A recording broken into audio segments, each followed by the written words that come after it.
What you're about to hear is a true story in every detail that happened exactly as it will be told. In the previous episode of Nanou's murder mystery, what at first appeared to be a tragic car accident on the road linking Tangier and Tétouan turned out to be a carefully orchestrated crime. The victim was Nanou, the young man who had lived a harsh childhood in the streets of Tangier before migrating to Belgium and returning to Morocco to face a mysterious fate. The investigation revealed a dark past. From selling cigarettes outside bars to becoming involved in the world of drugs, corrupt officers, and smuggling networks across Europe. And when the brothers known as the Sons of Arabai betrayed one of the dangerous gangs, Nanou found himself entangled in a risky deal when he helped a group of hired assassins reach one of the brothers, the youngest and most violent, Nouman. On that tense night, Nanou led the hitmen toward their target.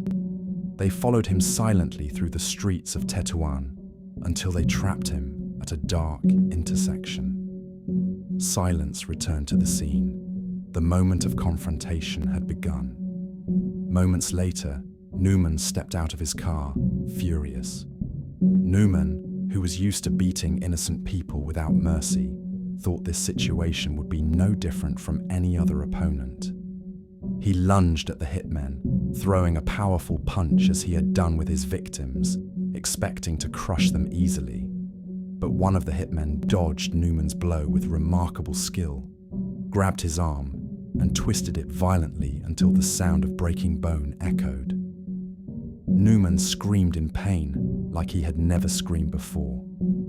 Fear spread through the hearts of his companions. One tried to escape, but the hitmen would not let him get away, shooting him in the leg with a hunting rifle, causing him to collapse, unable to move. The others received a barrage of blows from the hitmen until they lost all will to resist. At the moment the shot was fired at one of Nouman's companions, motorcycle police officers heard the gunshot, but it was only a single shot, and they could not determine its source. They assumed it came from the nearby forest and rushed toward it, searching for the shooter. Meanwhile, Nouman and two of his companions were shoved violently into the trunk of the car.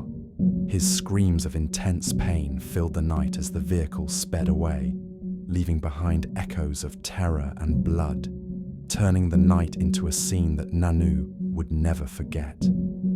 As carefully planned, Nouman and his companions were taken to an abandoned stable, far from sight. There, the gang members unleashed brutal beatings on them, with Nouman receiving the harshest blows. Yet, what he endured did not end there. He went through a dark experience, the kind that leaves scars on the soul that never fade, an experience he could not and would never dare to reveal to anyone. After hours of torment, the gang recorded a video showing Nouman and his two friends under a storm of kicks and slaps, then sent it to one of his brothers along with a clear ultimatum from the gang leader: either return the full amount of money or watch Nouman and his companions executed on camera. The brother, who had no other choice, was forced to return the money, but the amount was incomplete, as much of it had already been spent. Nevertheless, the gang leader decided to release them, pretending that he had no desire to open a new front with the Moroccan judiciary. Nouman came out covered in physical wounds that would eventually heal, but his psychological wounds seemed far too deep to ever recover from. As for the Sons of Arabai, they chose silence, knowing that reporting the kidnapping would expose their ties to the gang and drag them into legal prosecution. And after losing everything, they returned to the same path that had led them to ruin, assaulting people and stealing their belongings, as if evil ran through their veins with no escape. After the mission was successfully completed, Nanou received the agreed amount of money. He had never imagined that such wealth would ever come into his hands. In a single moment, his life and the lives of his four brothers were turned upside down. According to the agreement with the officer, Nanou and two of his brothers were secretly transported to Europe. There, he showed remarkable cunning and astonishing quickness in learning, which allowed him to integrate rapidly into the new environment. And he soon began taking serious steps to regularize his legal status in Belgium.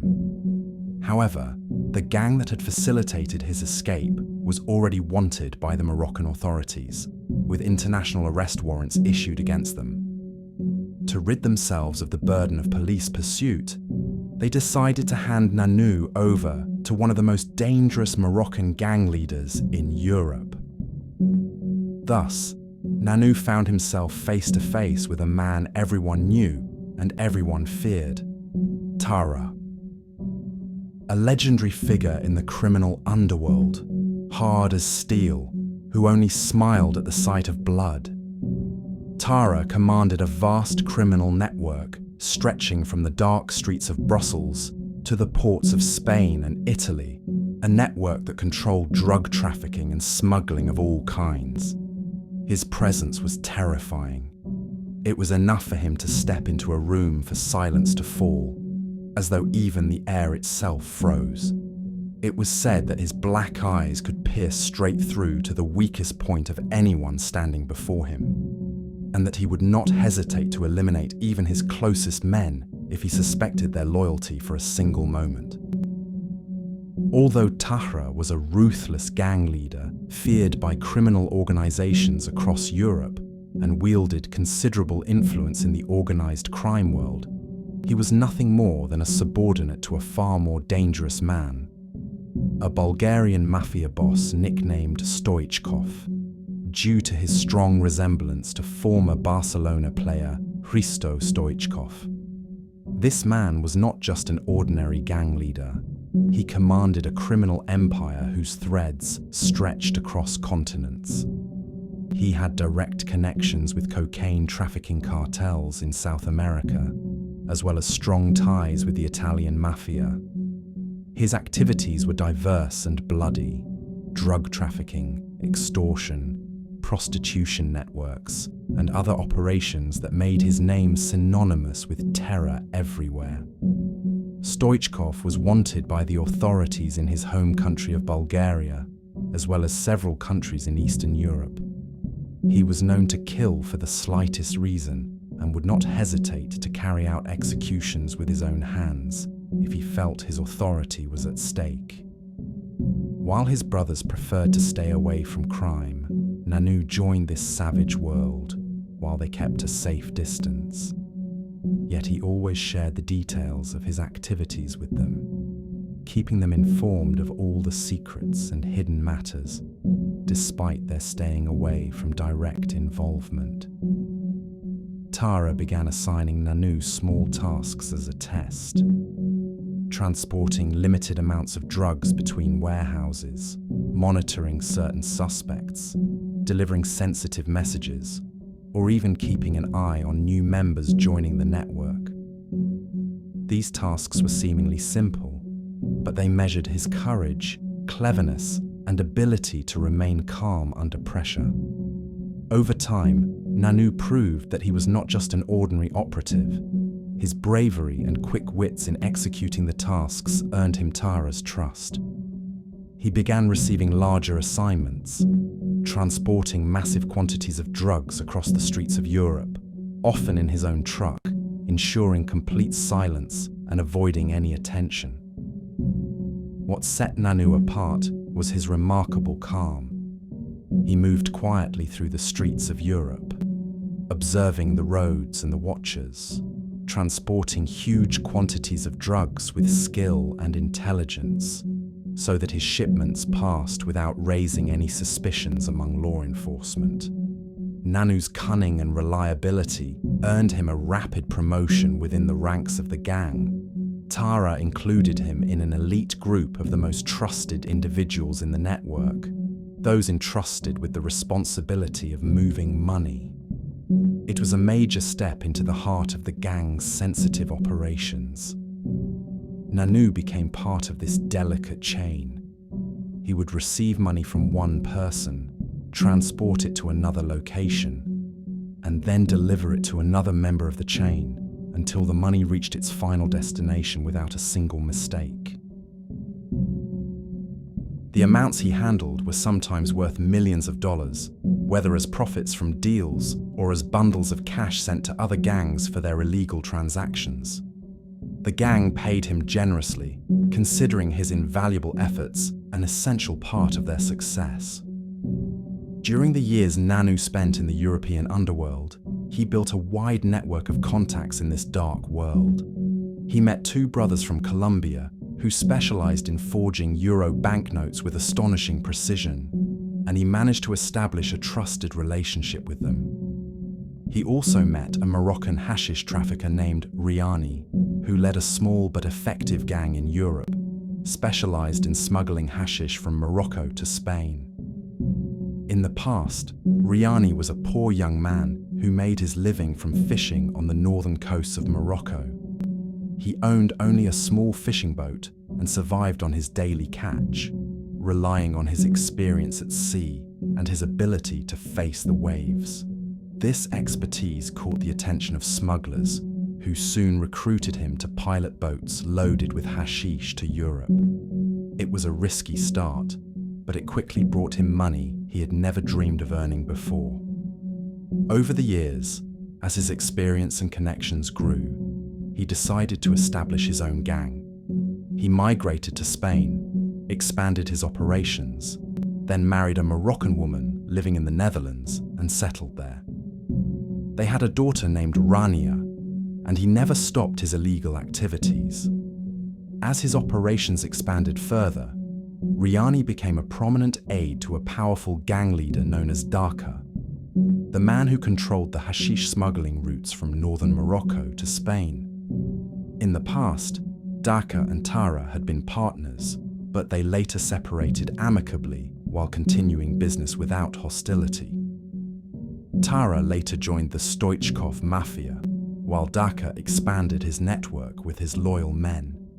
Riani remained alongside Daka, serving as a trusted assistant, while still leading his small gang that he never abandoned. Because of Daka's great trust in him, he was personally entrusted with sensitive missions involving collecting and delivering money. Meanwhile, Nanou had become part of the chain of money couriers within Tahara's network.